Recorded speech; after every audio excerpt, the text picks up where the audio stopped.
The radio crackled through static as the rescue team descended into absolute darkness. Oxygen readings dropped with each step deeper into the shaft. Behind them, 37 years of rust and decay sealed the entrance to what had once been the Blackwood Mine. Dr. Marcus Henley had vanished into these depths in 1987, carrying months of supplies and a theory the scientific community had dismissed as impossible. The authorities declared him dead after failed rescue attempts. The mine entrance rusted shut. Silence claimed the depths. What the rescue team would find challenges everything science thought possible about life underground. The discovery waiting in those chambers would rewrite the rules of survival itself. Dr. Marcus Henley had always been different. At 34, he possessed the kind of brilliant, obsessive mind that made colleagues uncomfortable. His laboratory at the university overflowed with specimens most botanists ignored. Extremophile bacteria from deep ocean vents, fungi that thrived in radioactive soil, algae that photosynthesized in near-total darkness, while other researchers studied conventional plants in controlled environments. Henley chased the impossible. He believed life could adapt to conditions that would kill everything else on Earth. His theories pushed beyond accepted science into territory his peers called fantasy. The academic community had grown tired of his presentations. Conference halls emptied when he took the podium. Grant applications returned with polite rejections. His research, they said, lacked practical application. His obsession with extremophile organisms seemed like career suicide. But Henley had discovered something in the abandoned copper mines outside town. The Blackwood Mine had been sealed since the 1950s after a collapse killed 3 workers. Local authorities declared it too dangerous for exploration. The shaft descended nearly 400 feet into the earth, its lower chambers flooded and forgotten. Henley had obtained illegal access through a maintenance tunnel. His initial surveys revealed something extraordinary: microbial life thriving in conditions that should have been sterile. The mine's unique geology created pockets of methane, sulfur compounds, and trace minerals. These chemicals, deadly to most organisms, seemed to fuel entire ecosystems in the darkness. His colleagues dismissed his findings. They accused him of contaminating samples, of seeing patterns that didn't exist. The university threatened to revoke his tenure if he continued pursuing unverified research in dangerous locations. The rejection broke something inside him. On October 15, 1987, Henley loaded his truck with equipment, supplies, and months of preserved food. He drove to the Blackwood Mine under cover of darkness. Security cameras captured him entering the maintenance tunnel at 11:47 p.m., dragging cases of scientific instruments behind him. His final journal entry, found later in his abandoned office, contained a single line: "If they won't accept the evidence above ground, I'll prove it below." Local authorities discovered his truck 3 days later. Sheriff's deputies called down the shaft, their voices echoing into emptiness. No response came from the depths. A rescue team descended 50 feet before toxic gases forced them back. The mine's ventilation system had failed decades earlier. They tried for 2 weeks. Professional miners brought specialized equipment, pumping fresh air into the upper chambers. But the shaft was unstable. Loose rock threatened to collapse with every step. The deeper chambers remained inaccessible. The rescue operation ended when a section of tunnel ceiling gave way, sealing the main passage. The county declared Dr. Marcus Henley legally dead. His body, they assumed, lay somewhere in the flooded depths Another victim of the mine's deadly reputation. The entrance was welded shut and marked with warning signs. Over the years, rust claimed the metal barriers. Vegetation grew over the access points. The Blackwood Mine faded from public memory, becoming another forgotten tragedy in the town's industrial history. But sometimes, on still nights, locals reported strange sounds echoing from the sealed depths. Faint mechanical noises, the distant hum of equipment that shouldn't exist. Most dismissed these reports as wind moving through underground passages. The truth waited in the darkness below. For 37 years, something had been growing in those chambers. Something that would challenge every assumption about life, death, and the boundaries of human survival. The rescue team didn't know what they would find when they finally breached the sealed entrance. They expected only bones and decay. Instead, they would discover a world that defied every law of nature they thought they understood. The welds let go with a sound like tearing cloth, and stale air exhaled from the gap, dry, cold, and metallic. Helmets dipped. Lamps spit into the dark. Lines paid out with a soft hiss as the first two rescuers eased past the threshold and onto the rusted ladder rungs. Their radios rasped, brief check-ins clipped and calm. Then the shaft swallowed their voices. Oxygen readings steadied at levels none of them expected. Not rich. Not lethal. Wrong. The meter's digits hovered above what an abandoned mine should hold, creeping higher the farther they went. A second device confirmed it. The medic glanced up, brow furrowed. Mines suffocate. They don't breathe. 40 feet down, the ladder gave way to a platform reinforced by new timber, cut decades too late for company budgets. The beams were clean, edges chamfered by hand, marked with chisel lines still visible under the dust. Someone had maintained this place. Recent, no. Deliberate, yes. Their boots touched, and the platform didn't complain. While that was happening at the shaft, a third rescuer wedged open an auxiliary air duct, and something unexpected slid out.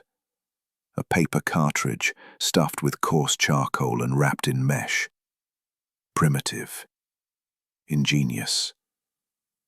An inline filter, packed and repacked until the weave carried initials burned into the edge. M.H.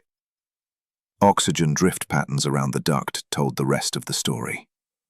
Air had been pulled and pushed here, not by mountain weather but by a rhythm. The team followed the main drift.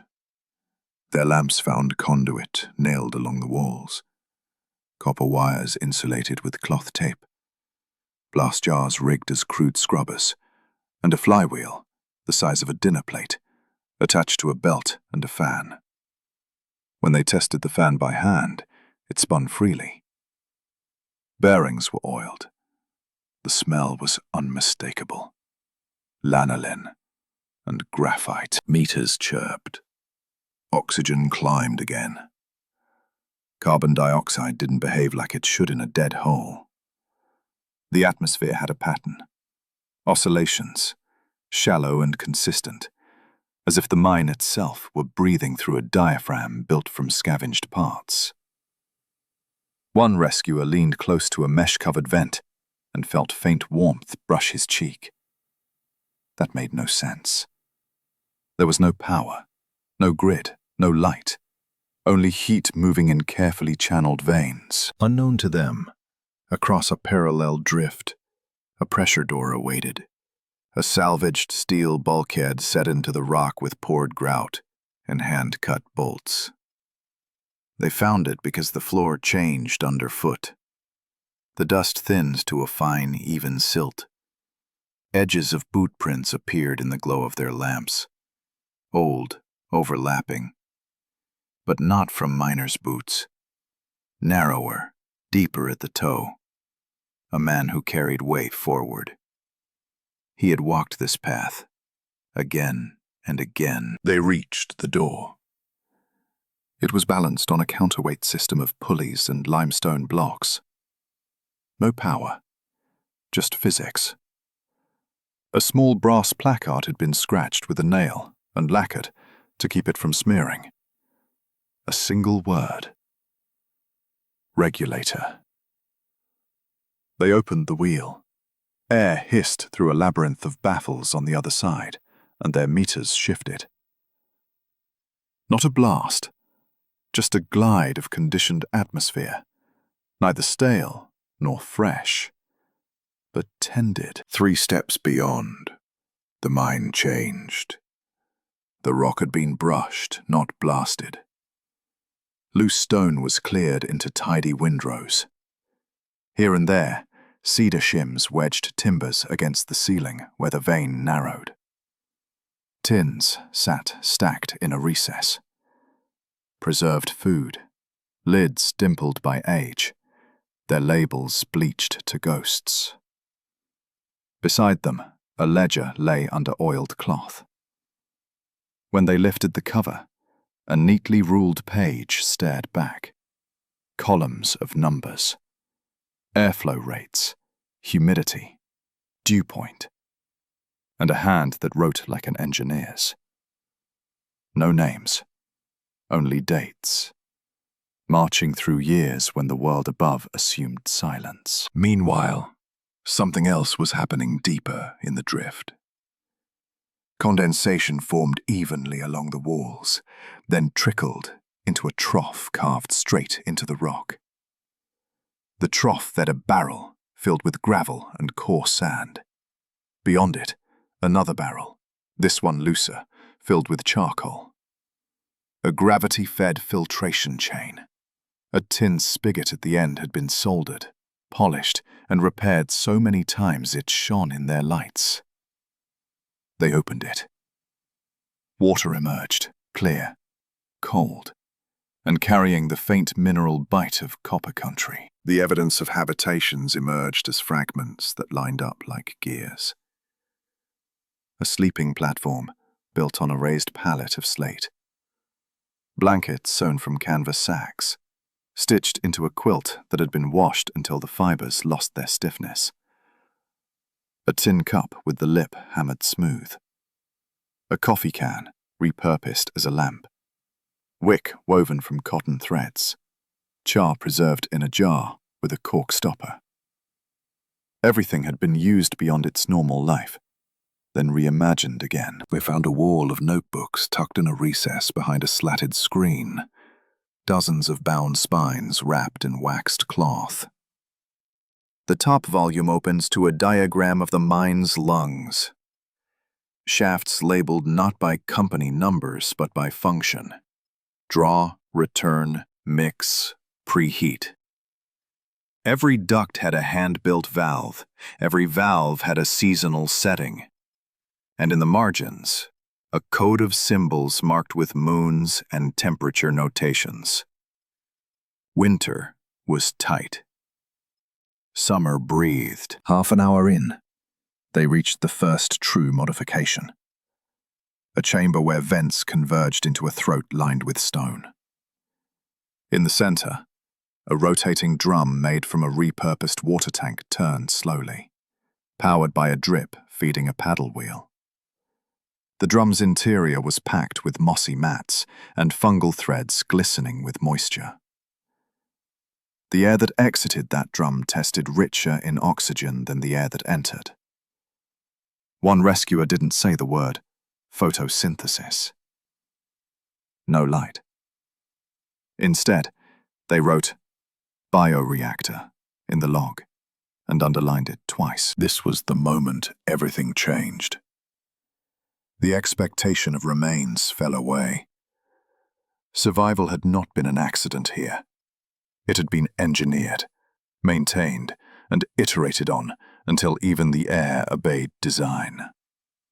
They looked down the dark, where the humming deepened to a steady, living tone, and understood one thing clearly. He hadn't been alone with the dark. He'd taught it to breathe with him. They followed the hum. Past the bioreactor, the drift widened into a chamber shaped by patience rather than dynamite. The ceiling arched low, black with mineral sheen. At first it looked empty. Then their lamps found color. A faint blue-green bloom clung to the walls, like starlight drowned in water. Bioluminescent fungi traced the contours of the rock. Filaments braided into sheets, fruiting bodies arranged in staggered bands, as if planted by a steady hand. The light was dim but steady. It wasn't decoration. It was layout. Stakes. If this was deliberate growth, something fed it. If something fed it, there was a plan. Action. They moved slowly, scanning. A thin lattice of twine and wire, almost invisible, suspended trays carved from slate. Inside the trays, pale mats of mycelium spread in nested terraces, each level fed by a drip from the trough overhead. The water didn't fall. It walked through a path cut with shallow notches, so every drop divided, slowed, and soaked. Each terrace had a label scratched into metal. P1, P2, P3. Downslope, a second said, D1, D2. Production, decomposition, impact. This wasn't a wild bloom. It was a farm. Meanwhile, from a side alcove, a sound like a creek drew them to a long, shallow channel where the rock had been polished by years of flow. In its bed grew thin, translucent fronds, chemotroph mats, pale as milk glass, beading with tiny bubbles. The reading on a dissolved gas probe jumped when they slid it in. Hydrogen sulfide, low but present. Methane, trace. Oxygen, measurable. The mats trembled when disturbed, then settled, like something that preferred routine. On the far wall, a ledger hung by wire. They flipped it open with gloved hands. Columns, again, but now the language was life. Inoculation dates, temperatures, feed rates, notes about sour patches, corrected by adding crushed limestone. He'd cultivated stability with the care of a vintner managing a barrel's microclimate. One line repeated through the months. Keep the drip honest. They turned into a tunnel, where the blow thickened. The floor changed. They stepped onto grates fashioned from sawed pipe and angle iron. Beneath the grates, black water slid past. Overhead, a web of cords carried small baskets that swayed slightly in the moving air. Inside, blind isopods clustered in pale knots. When a rescuer tapped the basket gently, the colony recoiled as one organism. Protein, gathered a gram at a time. Stakes. Food meant time. Time meant years. Action. A shelving unit stood against a pillar, each shelf lined with jars. Not preserves. Cultures. Some held hyphae on agar. Others were glass marbles seeded with biofilms. The starter kits for each crop. Handwritten notes mapped which mixtures thrived in warm months when air movement changed, and which endured when the mine's breath tightened in winter. A small section was cordoned by a string and a brass tag. Keep dark. Do not mix. Inside, a jar unlike the rest. The liquid was clear, the sediment fine, and the headspace smelled faintly like a struck match. He'd isolated something that made energy from sulfur without stinking the place to death. Impact. He'd solved not just survival, but repeatability. A lab you could restart after a failure. Look, someone whispered. Across the chamber, a wall had been transformed into terraces, cut with the precision of garden beds.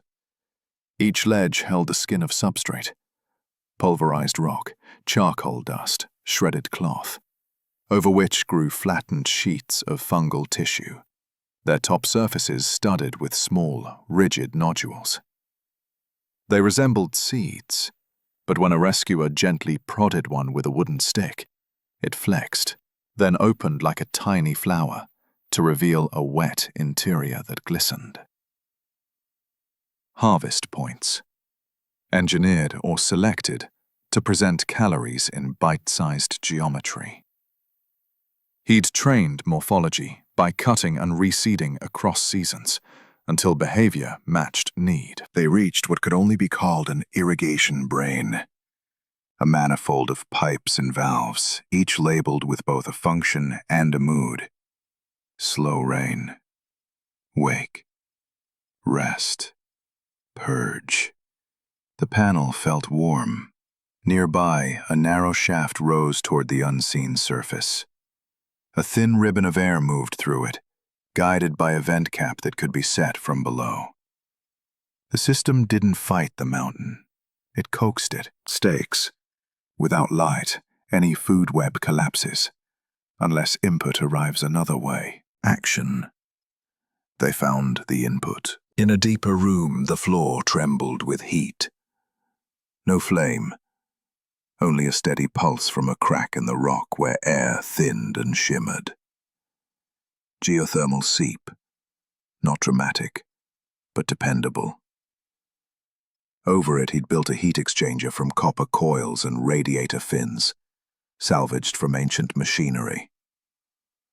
The warm water fed through channels beneath the terraces, held in stone for slow release, and returned cooler to a sump where microbes waited to feed on the delivered chemistry. He hadn't mimicked sunlight. He'd taught plants to live on a budget of warmth and molecules. On a bench lay a series of shallow trays, each covered by a glass pane, smeared with residue. Under the panes, pale shoots, no taller than a match, rested against something granular. The note beside them read, Generation 18. Accepts thiosulfate. Keep covered. The shoots weren't green. They carried pigment, like bone. A sketch showed stomata reduced to pinholes, and beneath, a pathway diagram diverted away from light-dependent reactions toward enzymes that fed on oxidants. It was speculative, but credible. Chemosynthetic photosynthesis. A contradiction on paper, and an adaptation in practice. Impact. If true, he'd found a nutritional door no one had opened. They discovered animals too, though nothing with eyes. A narrow run held a colony of amphipods that fed on sloughed fungal skin. Their waste collected in a trough, where worms threaded through like living stitches. The worms' castings went back to substrate prep. A loop, tight and humble, spinning without sunlight. Meanwhile, the bioluminescent fungus wasn't only light. Labels called it call sign. In the journal, he wrote that the glow's intensity correlated with humidity and carbon dioxide. A living gauge. He placed it at decision points, so the cave itself would speak conditions. Where the glow sharpened, air was right. Where it faded, he changed the valves. The mountain and the mats had become instruments. They paused at a doorway bridged by a simple rule scratched into slate. Harvest. then seed. Never empty a bed. A creed for endurance. Past it, a narrow room opened to a quiet miracle. A table set with a bowl fashioned from vitrified clay, filled with pale chips that smelled faintly sweet. A spoon lay beside it, its handle wrapped in cloth to keep from burning fingers. Above, a ledger entry. First stable ration, year 9. He hadn't starved in the dark. He'd learned to eat what the dark could make. They descended along a ramp cut in switchbacks, the glow thinning until only the faintest blue traced the rock. The hum deepened into a layered tone, like wind held in a pipe. The air grew warmer, and with each turn the walls shifted from rough vein to surfaces worked until they felt almost smooth. The ramp ended at a doorway framed in basalt and braced with copper straps. Above it, a line etched with patient hands. Keep the breath moving. Inside, the mine opened into a vault. It wasn't a cavern, not in the wild sense. It was a room raised from the earth's own bones, balanced and deliberate. At its heart, heat rose in a quiet column from a vent banded with mineral crust. Around it, Henley had built a halo of mirrored slats and pale plates, mica, polished to a sheen, angled to scatter the bioluminescent wash into the shadows. The light didn't brighten. It softened, multiplying into a dusk that felt alive. Beds terraced from the floor to the far wall like steps in an amphitheater. Each bed held growth that didn't belong to surface memories of chlorophyll and sun. Leaves without green, fronds like parchment, tissues the color of bone and beeswax, laced with veins that pulsed faintly when the warm draft rose. They bent imperceptibly toward the vent, not for light, but for chemistry. A manifold murmured.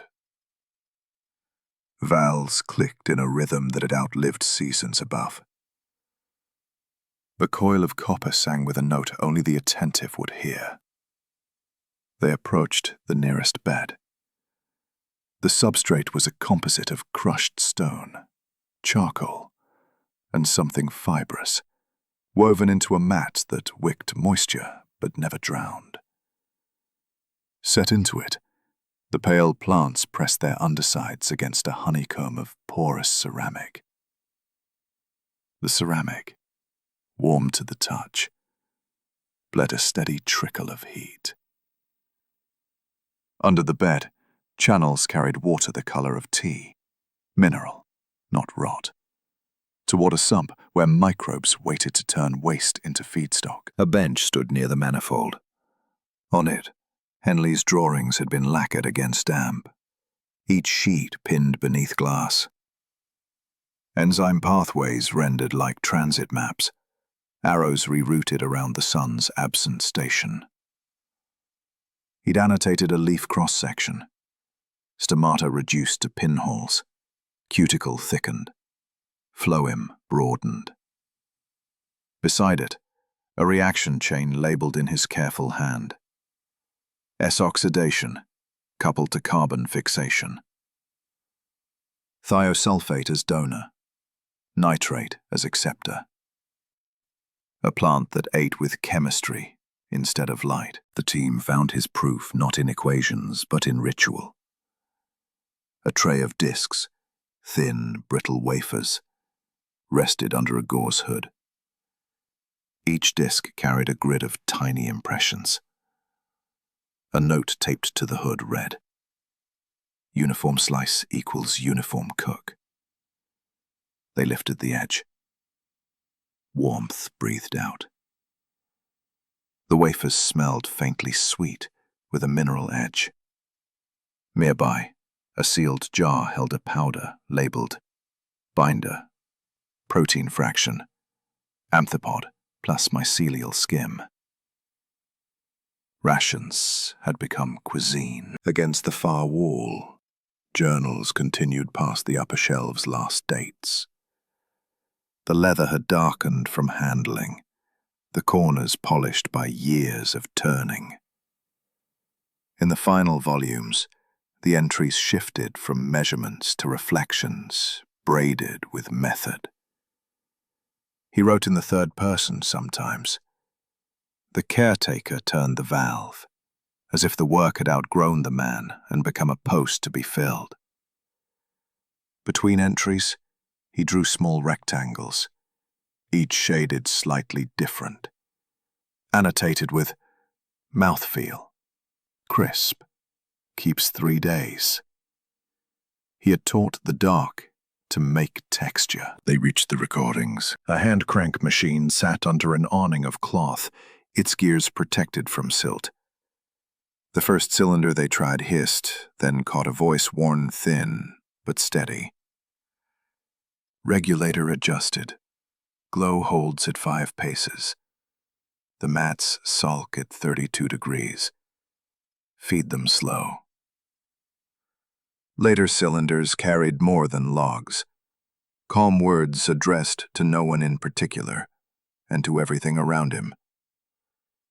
Keep the breath moving, and it will keep you. He never named himself. He named the rooms. Warm mouth, quiet garden, listen gate. In one recording, the tone changed. They'll call it madness.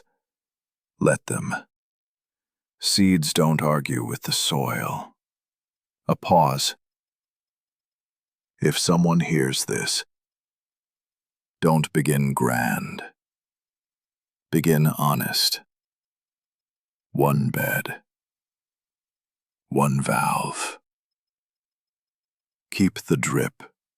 Honest. The body lay near the vent's leeward side, where the draft turned gentle. Canvas folded like a coat.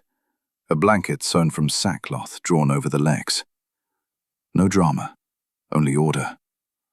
The ledger opened to a last line. Respiration holds. Harvest before rest. On the cot's edge, a pencil worn to a stub. On the wall above, a simple creed scratched into the basalt. Take only half when you can. Teach the rest to grow. They stood in the heat and hum, the weight of the story pressing against their chests. The plants didn't know they were being watched. The vents breathed. The glow held. Henley, the man the world had declared gone, had not only lived, he'd crossed a line science hadn't stepped toward with confidence. He had coaxed plants toward a metabolism we'd sketched in theory and shelved as improbable. As they packed the journals, they didn't touch the beds. They adjusted nothing. Before they left, one rescuer cranked the machine once more. The last cylinder's hiss gave way to a whisper barely more than breath. Guardian is just a word for someone who stayed. A pause. Keep the breath moving. They left markers only in their notes. Nothing on the stone. Nothing that would teach strangers the route by accident. Back at the surface, breath smoked in the cold as they radioed for a documentation team, not a recovery crew. The request was precise. Negative pressure tents, sterile collection kits, non-reactive lighting, micro-respirometry rigs. If they were right, the ecosystem was balanced on settings that couldn't be guessed twice. Days later, under controlled access, they returned with biologists, mycologists, and engineers.